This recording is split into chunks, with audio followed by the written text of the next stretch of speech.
Nalipat. Alright. Sabihin mo sa inyong katabi, I'm glad you are here this morning.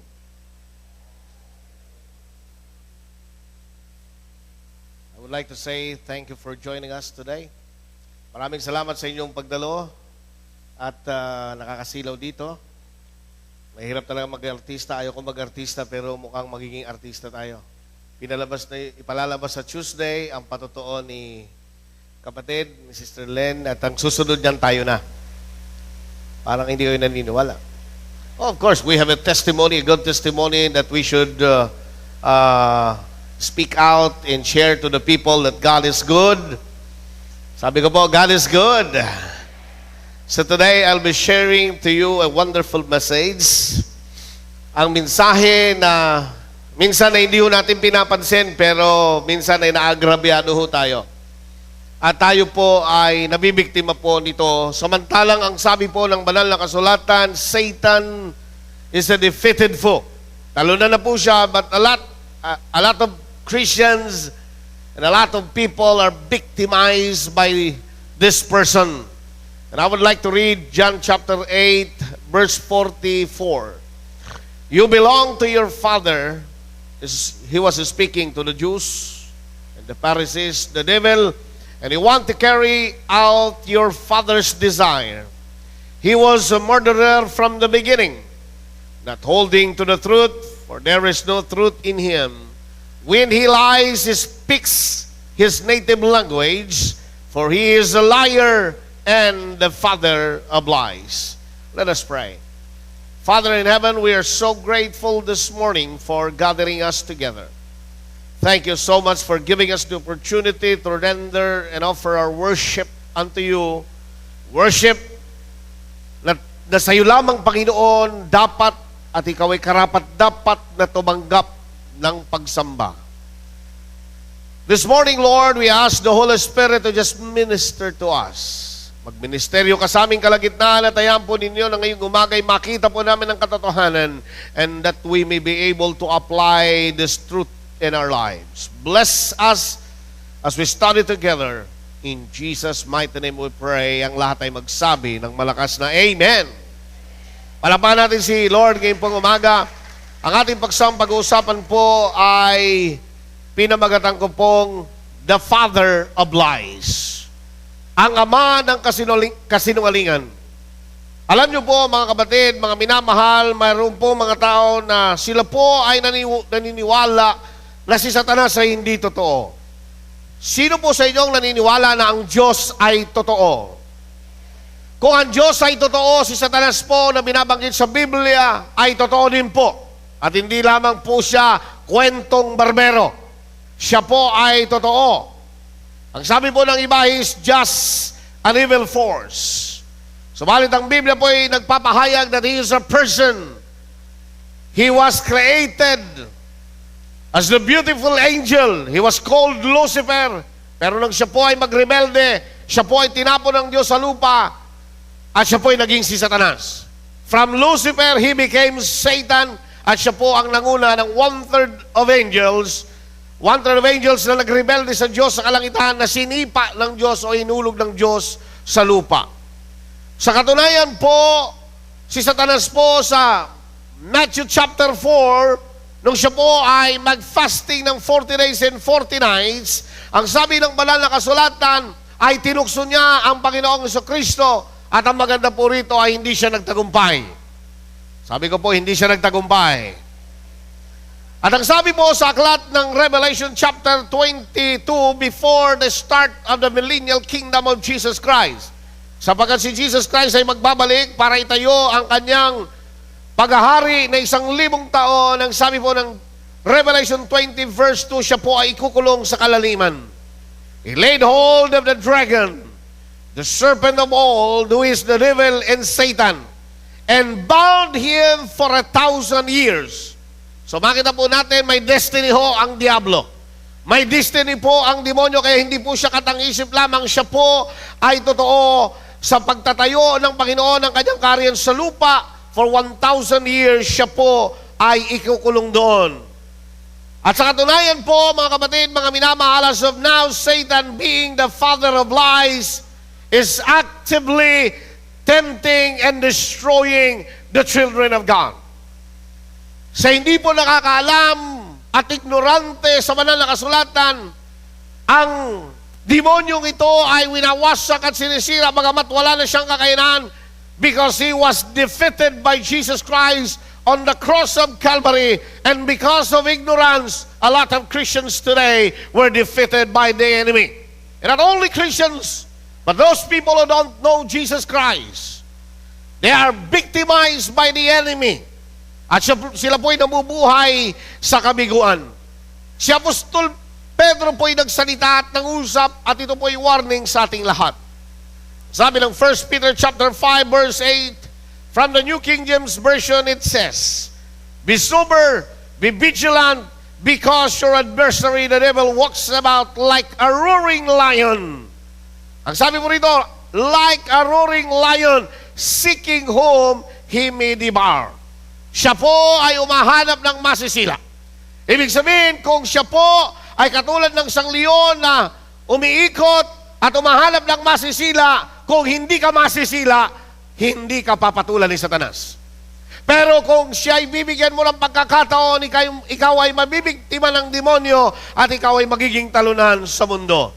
So this morning, allow me to share some characteristics of Satan for us to be aware and come out victorious in this world. Now, gusto ko po lang pong tiyakin at siguraduhin sa inyong lahat. Ang tagumpay ni Kristo ay tagumpay ng lahat ng Kristiyano. Now, I want to ask you this morning, are you a Christian? And if you are a Christian, you must be victorious. At kinakailangan po implement po natin yung tagumpay ng Panginoong Jesucristo. But before you can live as an overcomer, kinakailangan maintindihan po natin ang katotohanan ito at malaman po natin yung mga characteristics ng Diablo para hindi ho tayo mapaglalanganan. Doon sa tekstong ating binasa, ang sabi po ng John 8:44, he was a murderer from the beginning. So isa po sa katangian ni Satanas, siya po ay mamamatay tao. He was a murderer, and up to now, siya rin po ay mamamatay tao. Satan delights in man's destruction. Kung ang Diyos ay nagbibigay ng buhay, if God gives lives, Satan ends up our lives. Siya po ang kumikitil ng buhay ng bawat isa sa atin. Maliwanag po yan sa banal na kasulatan. Tingnan po natin. He brings sickness to men. Isa po sa paralang demonyo na ang tao ay mamatay, ay binibigyan niya ng sakit at karamdaman. I want you to understand and realize this, brothers and sisters in the Lord. Ang sakit kailanman ay hindi binibigay ng Diyos. God is never an author. Hindi po siya author ng sakit at karamdaman. Si Satanas po ang nagbibigay ng sakit at karamdaman. I was listening to one of these preachers at ang sabi niya na ang Diyos daw ay nagbibigay ng sakit. Malapay ang Diyos ay nagbibigay pahintulot ng isang tao ay atakihin ng sakit, pero hindi ho siya pinanggagalingan ng sakit. Now let me read to you Job chapter 2 verse 7 para makita po natin yung truth at hindi ho tayo magkaroon ng pag-uusap na isang araw. Alam mo, itong sakit na ito ibigay sa akin ng Diyos dahil mayroon pong aral na gustong ituro sa akin ng Diyos. Mga kapatid, kayo pong mga magulang, kinakailangan bang bigyan nyo ng sakit ang inyong anak para matuto? Hindi. Ang Diyos ay mabuting Diyos. Sinong naniniwala sa inyo that God is a good God?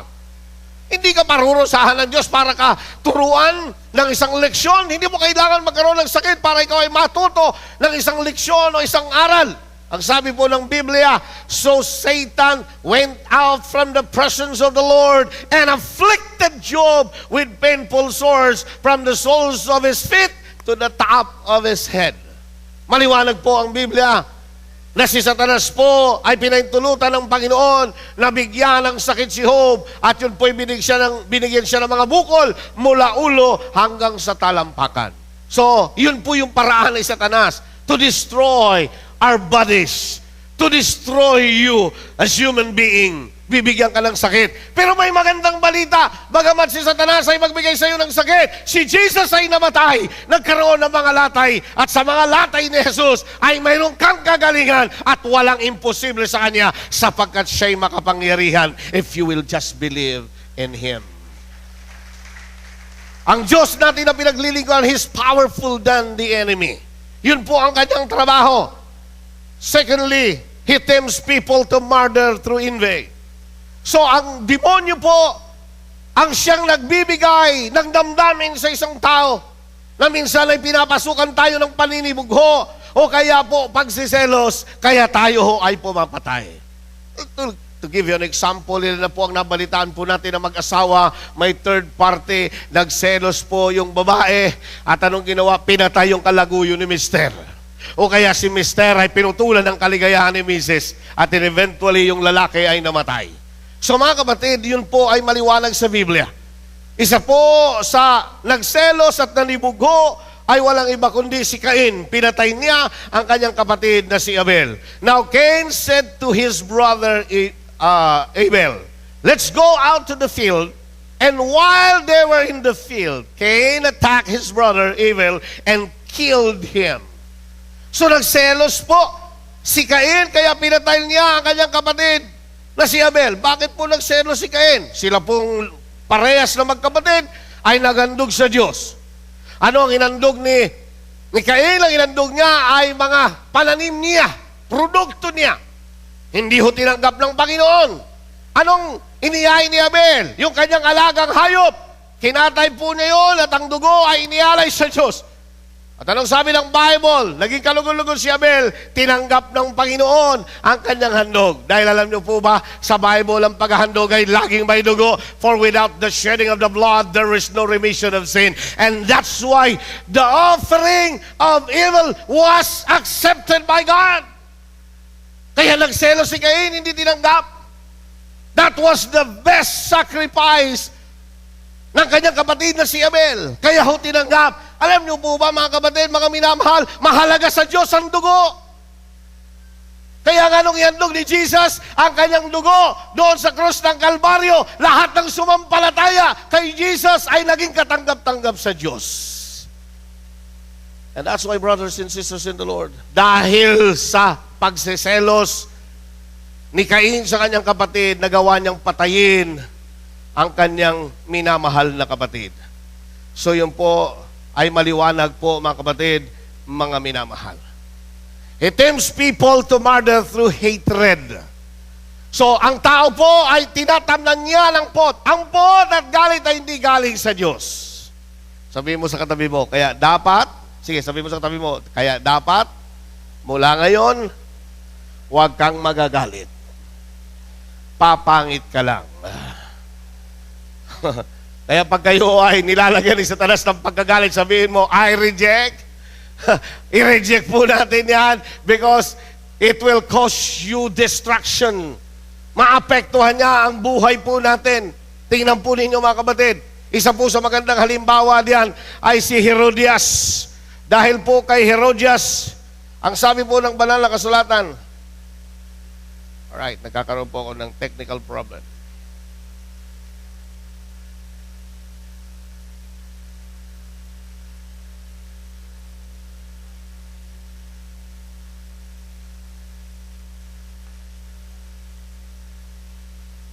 Excuse me lang po.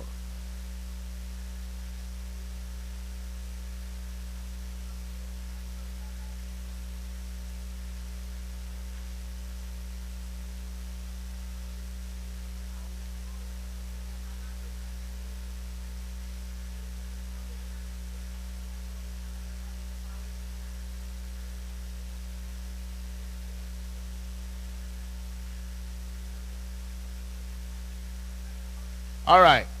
Sample po dyan ay si Herodias. Sa tindi ng galit po niya, kay John the Baptist, ang sabi po ng banal na kasulatan ay pinapatay niya po ito.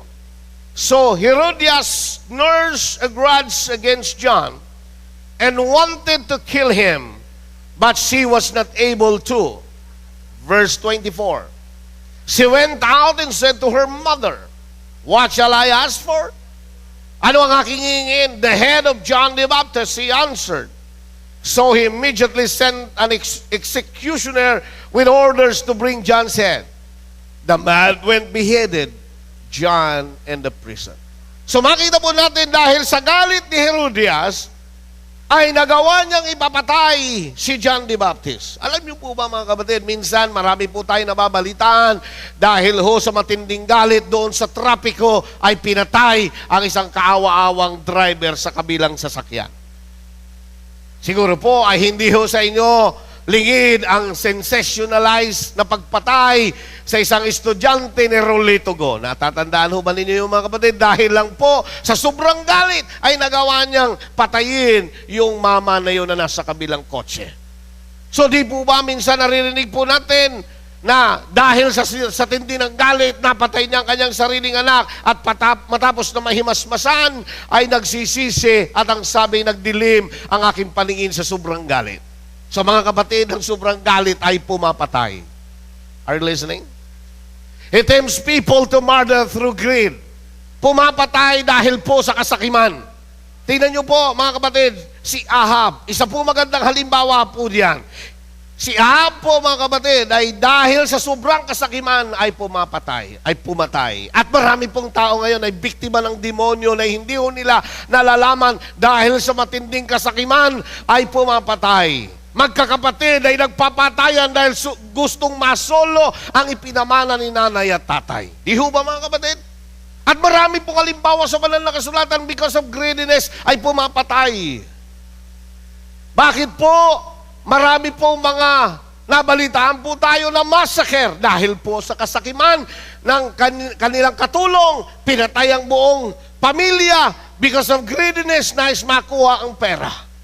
Yung nasa Australia, kung inyong naalala, isang anak, pinatay ang buong pamilya because of greediness, nais siyang angkinin ang buong kayamanan ng pamilya. It tempts people to commit suicide because of despair.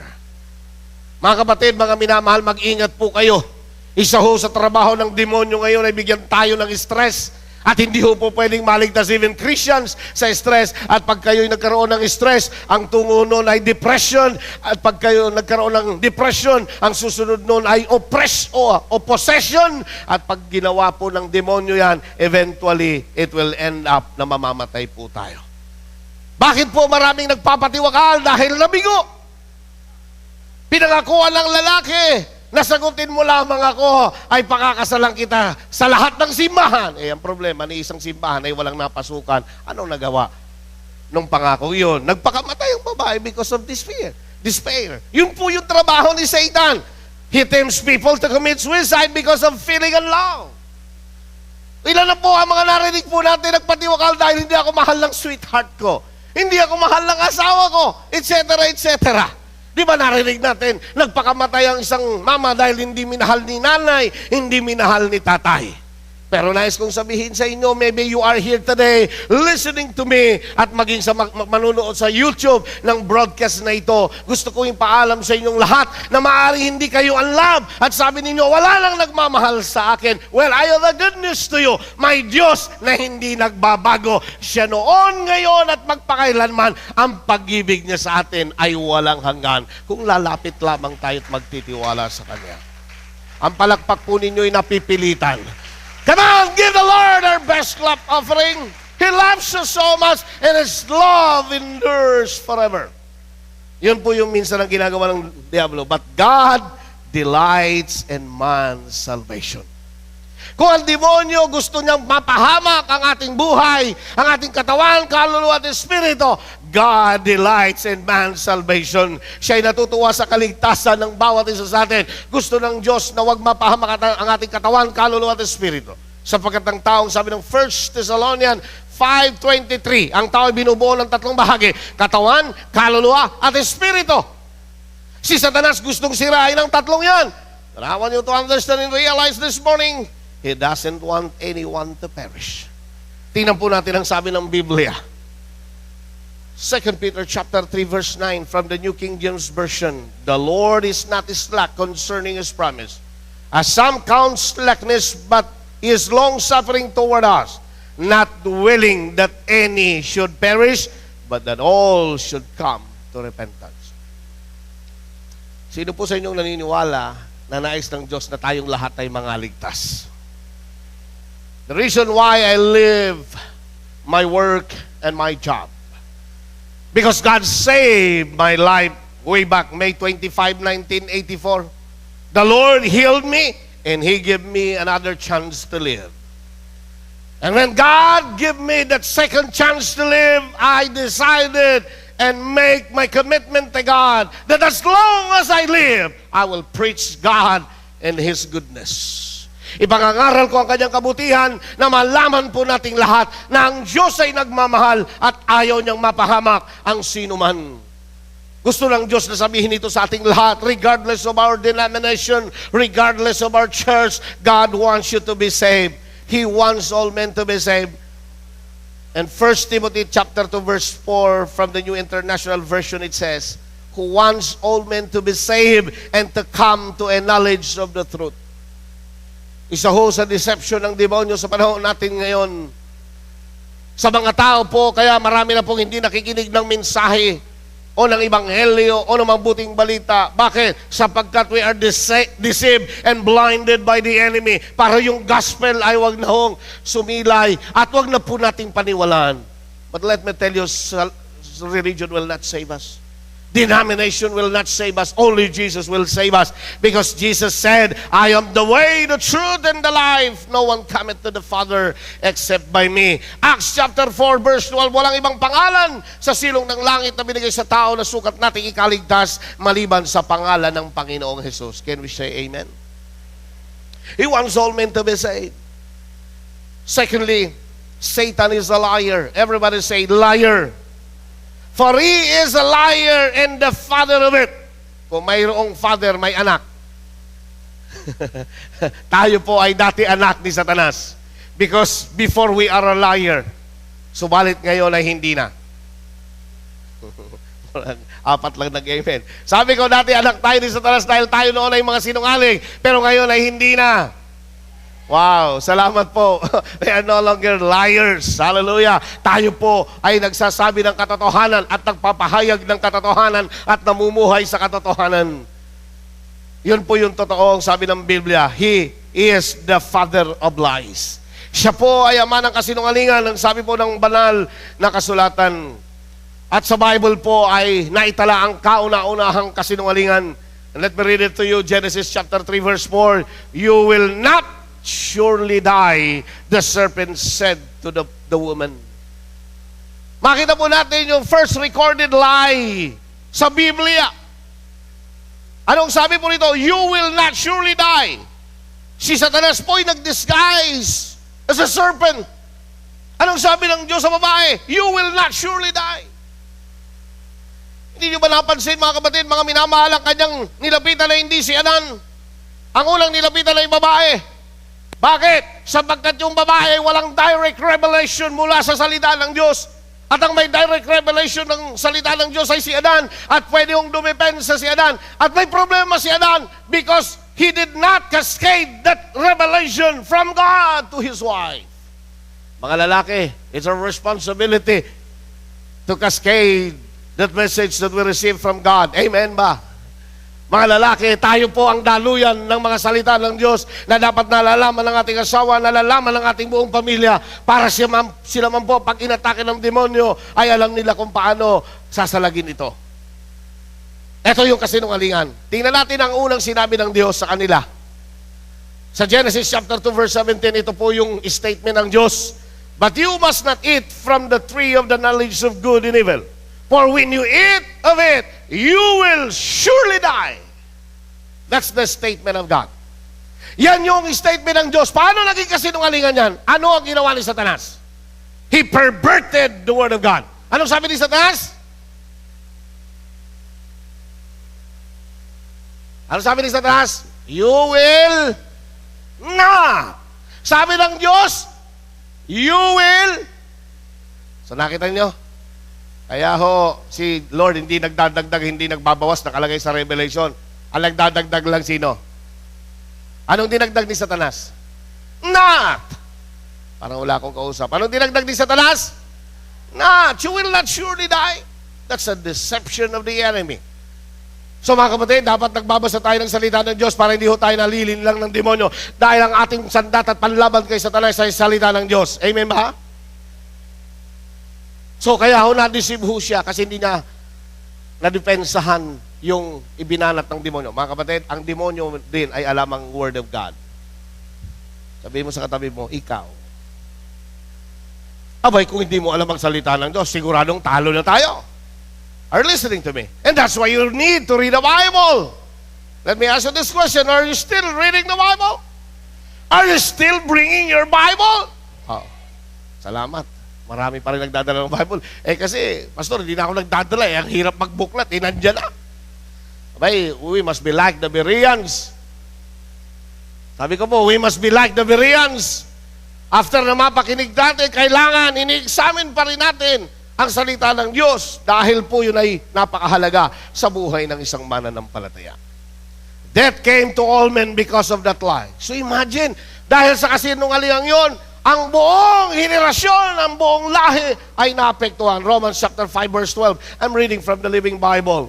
When Adam sinned, referring to that sin entered the entire human race. So imagine, sa kasalanan ni Adan, ang kasalanan ay pumasok sa buong sangkatauhan.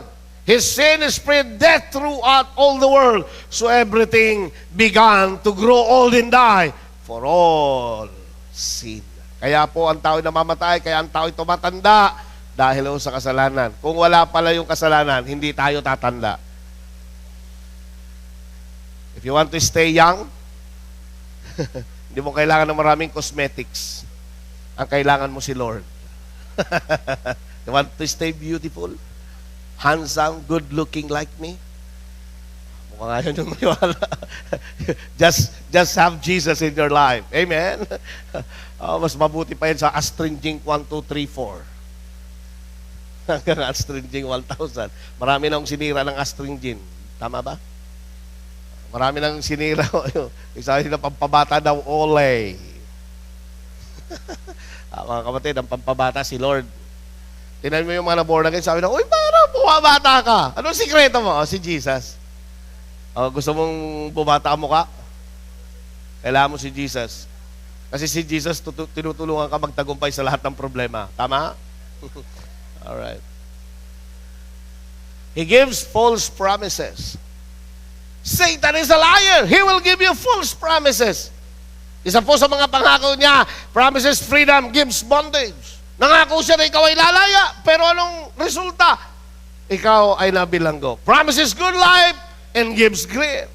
Pinangakuha ka ni Satanas na ikaw ay bibigyan ng buhay. Anong hatid? Kalungkutan. Promises happiness and gives sorrows. Yes, sa una padadamahin ka ng demonyo, magiging masaya ka, pero ang dulo nun ay kalumbayan. Ilan na po na biktima ni Satanas dito? Sige, mag-abroad ka, dadaling kita sa abroad at doon kikita ka ng dollar. Totoo, nakarating ng Amerika, kumiti ng dollar, pero end up in the Yakuza. Kaya pag-uwi dito, chop-chop lady. Nandiyan pa ba kayo? Yan po ang diablo. Promises victory and gives failure. Pangangakuan ka na magbibigay ng tagumpay at ang atid nito na kabiguan. Ilan na po, mga kaibigan, mga minamahal na naging miyembro ng Illuminati, pinangakuan of wealth, health, and fame, end up a failure. Ayoko lang po magbanggit ng mga celebrities na biktima po ng Illuminati. At the end, they commit suicide. At the end, ay pinatay. Mga kapatid, mga minamahal, promises victory and gives failure. Promises good future, fortune and gives bad future. Pero wag ko tayong malungkot at malumbay kung ganyan ang mga pangako ni Satanas. Mayroon po akong sasabihin sa inyo. God has a beautiful plan for man and He is faithful to His promises. Si Satanas po ay nangangako, ngunit nabibigo. Pero ang Diyos pag nangako ay gagawin niya sa buhay nating lahat. And I want you to understand and realize that you are safe in the good hands of God. And I want you to understand na ang future nyo ay maaliwalas at maganda kay Jesus dahil may magandang plano siya sa buhay natin. Basahin natin sabay-sabay. 1, 2, 3, go. For I know the plans I have for you, declares the Lord. Plans to prosper you and not to harm you. Plans to give you hope and a future. What a wonderful plan and promise of God for each and every one. If we will just believe in God, ang sabi po ng Biblia, plans to prosper you. Si Satanas, bibigyan ka ng pangakong sasagana, pero ang kauwian noon ay pagdarahop at tunay na kasalatan. Pero si Lord, pag sinabi niyang pagpapalain ka, pagpapalain ka. At hindi lamang yon, physical wealth, even spiritual wealth, emotional wealth, at lahat po ng gusto mong maranasan ay pwedeng iparanas ng Diyos. And not to harm you. Kaibigan, kapatid, hindi po nagpaparusa ang Diyos. Hindi po parurusaan ka ng Diyos. Pastor, nagkamali kaya ako naputulan ng paa. Talaga. Hindi ganun ang Diyos. Hindi malupit ang Diyos. God is not a cruel God. When you commit sin, He will forgive you. Sabi ko po, pag nag-commit ka ng kasalanan, patatawarin ka ng Diyos. Amen? Alam nyo, minsan, pinakikita ng maraming mga mangangaral na ang Diyos ay malupit na Diyos. No. He's a loving God. Siya'y mapagmahal na Diyos. Pero hindi nangangahulugan dahil siya'y mapagmahal na Diyos ay mamuhay na tayo sa kasalanan. Ang pag-ibig ng Diyos ay pagpapatunay ng kanyang grasya. At ang grasya ng Diyos ay hindi mo kailangan magpakamatay para ikaw ay maligtas. No! Salvation is by grace. It is an unmerited favor. Ang kailangan mo manalig sa Diyos. At pag nanalig ka sa Diyos, He will save you. At pag naligtas ka, He will sustain you all the way para yung kaligtasan mo ay ma-preserve hanggang langit. Amen po ba? Maraming pagkakataon pag tayo ho ay naligtas, at sinasabi po natin pag nag-commit daw tayo ng kasalanan, yung ating pangalan ay binubura sa aklat ng buhay. Pag nagkasala ka ngayon, buburahin ni Lord. Pag hindi ka nag-repent, hindi pa ibabalik. Parang si Lord pala ay laban o bawi. Hindi ho. Si Lord pag nagbigay ng kaligtasan, that is eternal. Pastor, bakit siya pabalik-balik? Mga kapatid, hindi yan naka-experience ng genuine salvation. Because genuine salvation, pag totoo ang kaligtasan mo, hindi ka na mamumuhay sa kasalanan. Because that salvation will empower you to commit what is right and to do what is right and to live what is right. Pastor, bakit pabalik-balik siya? Hindi ba siya ligtas? Hindi pa siya ligtas. Bakit? Hindi siya nakaranas ng genuine repentance. Dahil ang ibig sabihin ng genuine repentance ay tumalikod ka sa kasalanan at bumalik ka sa Diyos at nabuhay kang iba sa dati mong buhay. Naintindihan po ba natin? Pastor, pabalik-balik siya kaya lagi nabuburang kanyang pangalan. Nako, kawawa naman si Lord. Hirap na hirap kabubura ng pangalan mo at kababalik. Pero hindi ho ganun ang Diyos. Amen ba? Ano bang ibig sabihin ng eternal? Sumagot naman po kayo. What is eternal? Tinagalog nyo lang, walang hanggan. Sige, walang hanggan. Ano bang ibig sabihin ng walang hanggan? God's salvation is eternal. Everlasting. Walang katapusan. Our God is eternal. His salvation is eternal. So when God saves you, He saves you all the way. Pastor, ba't ibig mong sabihin kahit gumawa ng kasalanan? Makinig kayo muna kapatid. Pag ikaw ay naligtas, God will help you to overcome sin. Naintindihan po ba natin? Parang hindi nyo ko naintindihan. Pag ikaw ay nagkasala, kapatid, at patuloy sa kasalanan, ibang usapan na yun. Sabi ng Bible, we are saved by grace, not by works, that any man should boast. And verse 10. Anong verse 10? Kailangan mong gumawa ng mabuti. Yun ang ebidensya ng kaligtasan. Kaya kapatid, pag namumuhay ka pa sa kasalanan, ibig sabihin you are not yet saved. You must experience genuine salvation because genuine salvation will allow you to do good works. And if you're doing good works, you will not do that is not right before God. And it is the grace that will empower you to overcome sin. And grace will give you that power to say no to sin. Naintindihan po ba natin? O sino po ang payag dito na ang kanyang pangalan ay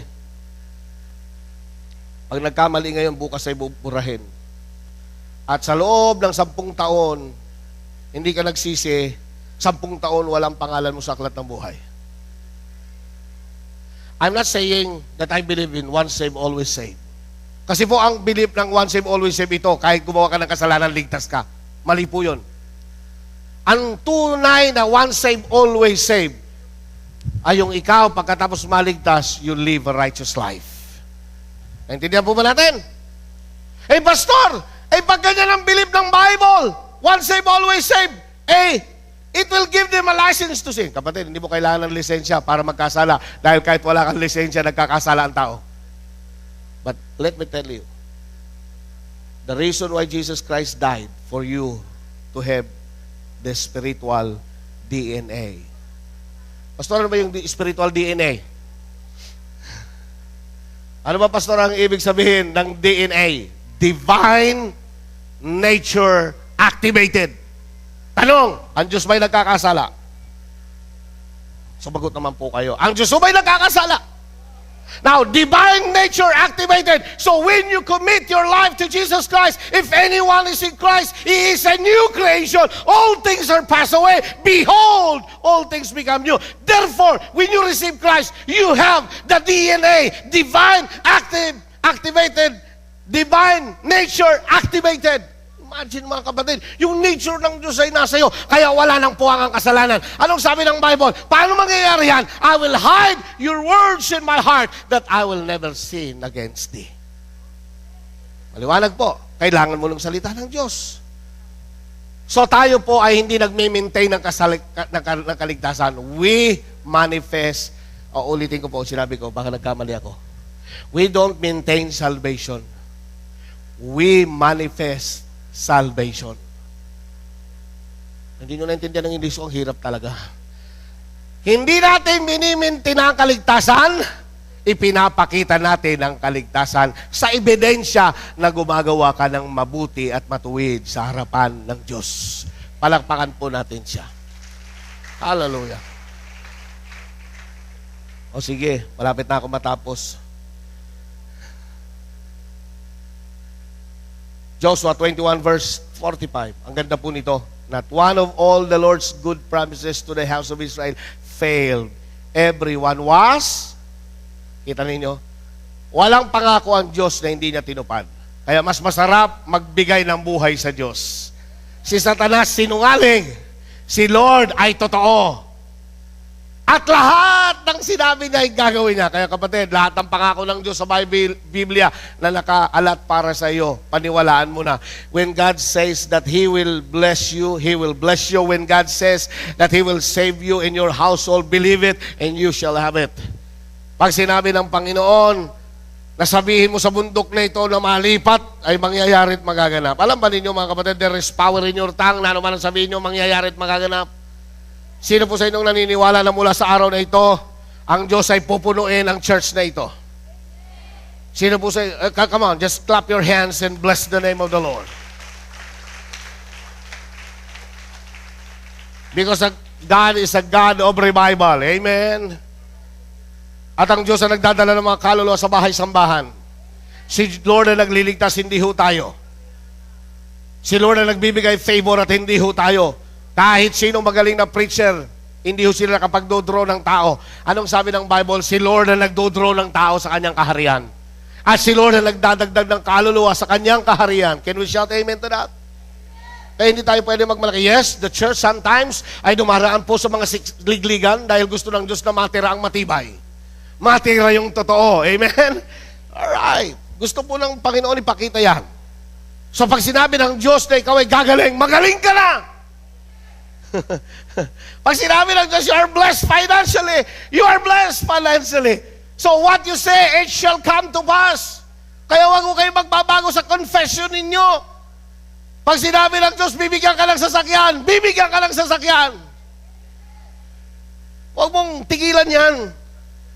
Pastor, ang tagal na kung kailan ka tumigil, bukas sana ibibigay na, tumigil ka. Huwag kang titigil. Amen? Pastor, tagal ko na kinukumpisal na magkaasawa ko. 31 na ako, Pastor, wala pa.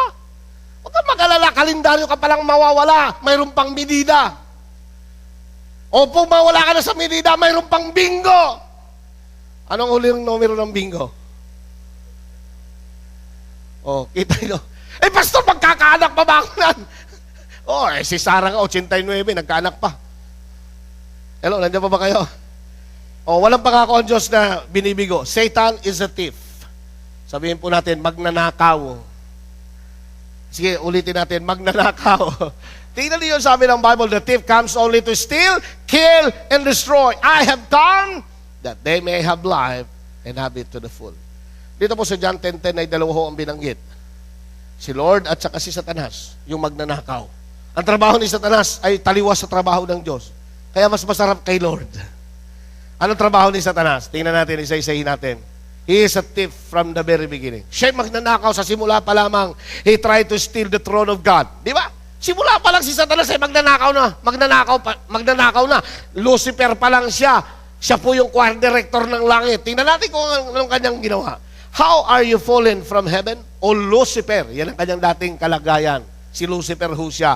Son of the morning, how you are cut down to the ground. Paano kayo nulog sa lupa? Kaya huwag kayong papayag. Pag kayo ho ay naging pagpapala sa kapitbahay, hoy, alam mo, brother Tony, hulog ka ng langit. Si Satanas lang po ang hinulog sa langit. Huwag kayong papayag. Kayo po ay bigay ng langit. Amen? Si Satanas lang po hinulog mula sa langit. Huwag kayong papayag niyan. At tingnan nyo, verse 13, for you have said in your heart, sinabi mo sa iyong puso, I will ascend into heaven, ako'y aakit sa kalangitan, I will exalt my throne above the stars of God. Kita ninyo yung kanyang pangarap, ang tindi. I will also sit on the mount of the congregation, on the farthest sides of the north, I will ascend above the heights of the clouds, I will be like the Most High. Ang taas ng ambisyon ni Satanas. Kaya siya ay binagsak. Mga kapatid, na nagmamataas, binabagsak, ang nagpapakababa, tinataas. Huwag natin tularan ng demonyo. Yun po ang kanyang ginawa. Gusto niyang nakawin ang trono ng Diyos at hindi siya nagtagumpay. He tried to steal the rightful worship of God. So hindi lamang trono ang gusto niyang nakawin, pati ho pagsamba ay gusto niyang nakawin. Tingnan niyo. And he said to him, all these things I will give you if you will fall down and worship me. Look at that. Ang nilapitan niya ay anak ng Diyos at ang sabi niya, ibibigay ko sa iyo lahat yan.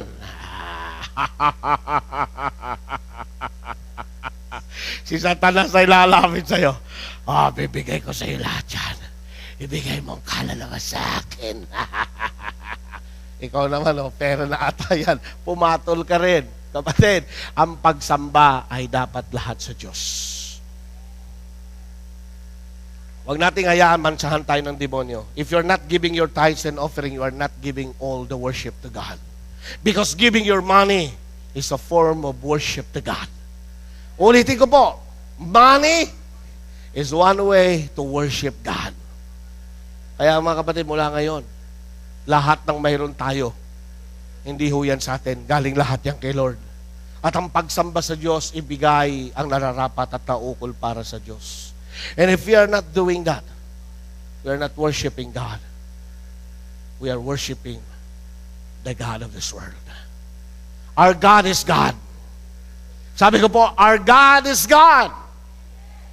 Give what is due to the honor of this earth, and the honor of this earth is none other than God.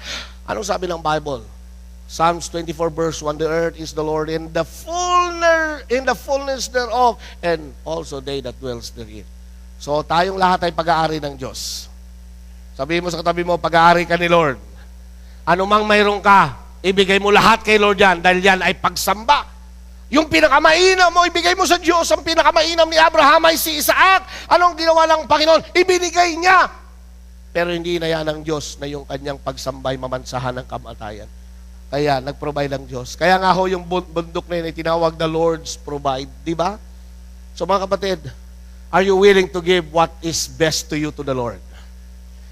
Sabi ko po, handa ba kayo ibigay ang pinakamainam sa inyo para sa Diyos?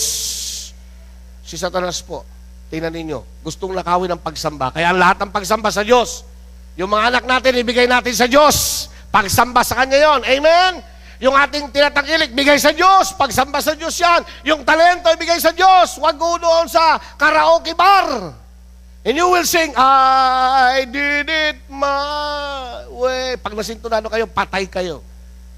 Dito sa church, kahit sintunado kayo, walang papatay sa iyo. Ako lang. I'm just kidding. Sa Lord, pag nagbigay ka ng papuri, ay wala ho sa inyong magagalit. Amen. Ang magagalit lang sa inyo ay worship team kung sila po ipaalisin nyo. So magsama-sama tayo ibigay lahat ng talento para kay Lord. Can we shout amen? Alright. His purpose as a thief. Anong layunin niya bilang magnanakaw? Anong kanyang layunin bilang magnanakaw? The thief's purpose is to steal, kill, and destroy. My purpose is to give life and all its fullness. Anong kanyang trabaho? To steal. Everybody say, to steal.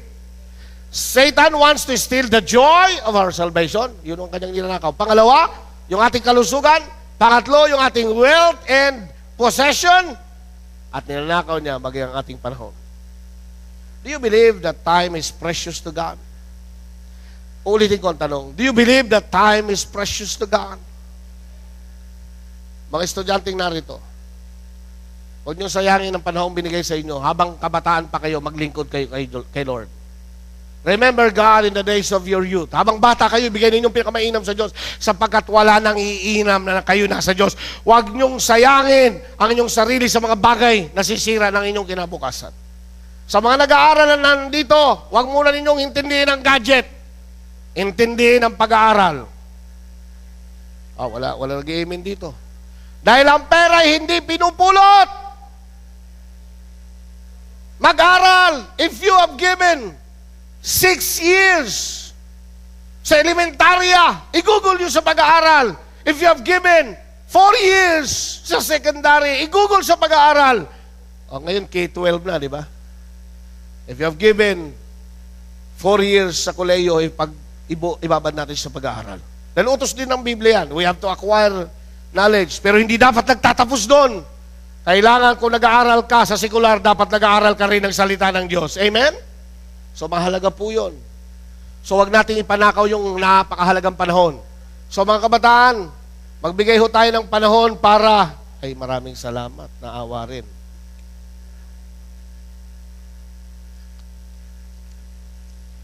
Alright, thank you so much. So, wag natin ipanakaw yung ating oras. Ilan na po mga kabataan na nasira sa pag-aaral dahil sa computer? Dahil sa internet, napakaraming kabataan ay addict sa Facebook. Facebook, pero hindi naman nila ang face na nakalagay. Paa. Dapat fitbook. Ang dami ko nakikita mga paa sa Facebook. At ang nakikita ko, hindi naman mga mukha nila. Mukha ng anak nila. Ang Facebook ay hindi dapat tayo maging alipin. Sabi ko po, hindi tayo dapat maging alipin ng internet. Gamitin ang internet sa tama. Amen? Yung iba po, ayaw nang matulog eh. Sinira po yun. Hindi po masamang gumamit ng mga technology na yan, pero use it for the glory of God. Kung ano-anong pagpapaskil ninyo, mantakin nyo po. Sa world ko, ang daming mga lumalabas na mga kademonyuhan. Kasi may magpapadala sa'yo, siyempre pipindutin mo. Pag pinindot mo, virus pala yun. Pag doon nasa wall ng iba, ako, mga ari ng babae, ari ng lalaki. Buti na lang may nagsabi sa akin, Pastor, ang nasa wall mo, puros masasagwa. Buti na lang may nagmamalasakit sa akin. Ha? Binyo mo pa, Pastor, 5 hours ago? Ay, natural, pinadala sa akin ng kaibigan. Makikita mo doon, mga naliligo sa falls. Di pipindutin mo, dahil akala mo, mga kaibigan niya yun. Pagpindot mo, kaya nagbigay na ako ng warning. O kaya huwag kayo magbibindot ng mga taong mga sinisin nyo basta-basta. Kaya ngayon, ayaw ko na magpipindot ng kung ano nung pinadadala. Mantakin nyo, ginagamit sa mga kalukuhan, dapat po yan na ginagamit para sa kaluwalhatian ng Diyos. Amen? So, yung time natin, ninanakaw ni Satanas. Yung mga mahalaga, wala lang tayong time magbasa ng Biblia, wala lang time tayo mag-pray, ninakaw ho ng demonyo. Kung may time tayo sa mga bagay sa mundo, dapat mas higit na may time tayo para sa Diyos. Pag-araw ng linggo, seek ye first the kingdom of God and His righteousness, and all these things shall be... kita ninyo, mahalaga po. Anong purpose ng Diyos sa buhay natin? God's purpose in our lives, to give us life and all its fullness. That includes what? Ito po ang binibigay ng Diyos, salvation. Mahalaga po yung ating kaluluwa. Because our destiny, our life, ang buhay natin ay hindi mananatili sa mundo. There is life after death. And that is real life. One day you will leave this earth and you will go to that place. Dalawang X lamang po ang pupuntahan natin. Now listen to me carefully. You will go to that place. Dalawang X lang po. Hell and heaven. Ano ang gusto niyo? Hell or heaven? And your destiny will be determined by your life today. So it's time for us to make a decision. Ito po yung sandali na dapat magdesisyon tayo. Hindi po dapat lamang pagandaan natin ang buhay dito natin sa mundo. Sapagkat ang buhay sa mundo ay may hangganan whether you like it or not. Sa Bible, ang isang lalaki na buhay na 969 and yet, namatay din po siya at pumunta siya sa pangalawang buhay. At dalawang buhay na walang hanggan. Buhay na walang hanggan doon sa impyerno ng pagdurusa at buhay na walang hanggan doon sa langit na mayroong kaligayahan at kasaganaan magpakailanman. Saan kayo gustong pumunta? Mamili po kayo. That choice is yours. You have to make a decision today. And God wants you to have salvation. And not only salvation, God wants you to receive healing. Hindi lamang po physical healing, but spiritual healing. Lahat na nangangailangan ng healing ay pagagalingin kayo, maging ang bulsa ninyo na nagkasakit ng mahabang panahon. He will give you healing to your pocket. And starting today, if you will follow the principle of God, I tell you, if you give, it shall be given back to you. Good measure, pressed down, and shaken together, and run it over. Amen? Come on, just give the Lord our best clap offering this morning. Ano mang klase ng may sakit sa iyo ay kayang pagalingin ng Panginoon at higit sa lahat, bibigyan kayo ng Diyos ng kapayapaan. Sabihin po natin, peace. And that peace can never be given by this world.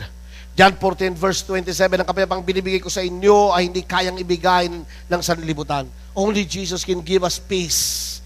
Ang kapayapaang ito na kahit sa gitna ng mga problema ay panatag ka. Hallelujah. Because Jesus is in control of your life. And lastly, you will have prosperity. Everybody say prosperity. I was above all things that though may you prosper as your soul prospereth. Let me end this morning. Satan is the father of lies.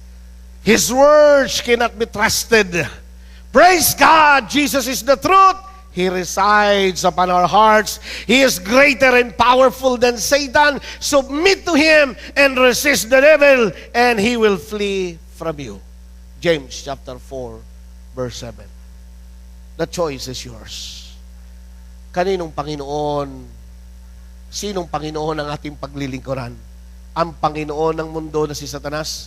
O ang Panginoong Diyos na may gawa ng langit at lupa? The choice is yours. I want you to please bow down your head and close your eyes. Your decision is important and critical this morning. As you close your eyes and bow down your heads this morning, I want you to make a decision. Do you want a good life or do you want a bad life? Do you want a good Savior or do you want a master who is not a Savior? Nais ba ninyo ng magnanakaw ng buhay o nagbibigay ng buhay? Gusto ba ninyo ng sumisira o yung nagbubuo? Kung gusto po ninyo ng bumubuo, kailangan natin si Kristo. Would you please pray with me this morning? Sabihin natin, Jesus. Sige po, sabihin natin, Jesus, I ask forgiveness from all my sins. Jesus, I surrender my life to you. In Jesus' name, amen. Palakpakan natin si Lord ngayong umaga. Sige po, yung pinakamalakas na palakpak. Hallelujah. Let us shout hallelujah. One more time, hallelujah. I want you to stand up on your feet. Tumayo po tayo ngayong umaga. Pwede po bang hawakan natin ang kamay ng ating katabi? And I would like to pray for you today. Ask ko po kayong panalangin. Panginoon Diyos, maraming salamat ngayong umaga. Pinupuri ka namin at pinasasalamatan. For you are a good Lord. Thank you so much for allowing us, Lord, to understand the father of lies. And we will never believe on his lies. Ngayong umaga, Panginoon, we will believe in you. You are the truth. You are the source of truth. We will only believe the truth, and we will only speak the truth, and we will live according to your truth. Salamat po ngayong umaga, Panginoon, na mula ngayon kami po ay mananatiling mananagumpay. We will not believe the lies of the enemies, but we will believe on your promises that you have said and promised us that you will never fail us. Maraming salamat, Panginoon, na ngayong umaga ay inayalay namin ang aming buhay, and we are safe and we are in your good hands. Thank you so much for blessing us today. Panginoon, lahat ng mga pangangailangan, katagpuin mo ngayong umaga. Salamat sa iyong pagliligtas. Ang lahat na nangangailangan ng kapayapaan ay bigyan mo ng kapayapaan. Salamat at kami po ay binigyan mo na ng tagumpay at mananatili kaming mananagumpay. Salamat, Panginoon, sa mga kapatid ko mayroon pong relational problem ngayong umaga. Lord, I pray that you will give them the wisdom to overcome their relational problem. Lord, kung may mga mag-asawa dito ng pag-ibig ay unti-unting namamatay, dalangin mo po namin ay buhos mong masagana ang iyong pag-ibig at buhayin mo ang pagmamahalang matagal nang namatay. Lord, dalangin po namin na ilibing po namin, Panginoon, ang patay ng puso at ngayon, Panginoon, mag-resurrect ang isang bagong puso. Lord, ang mga mag-asawa na narito ay muli mong pag-alapin ang kanilang pagmamahalan sa isa't isa.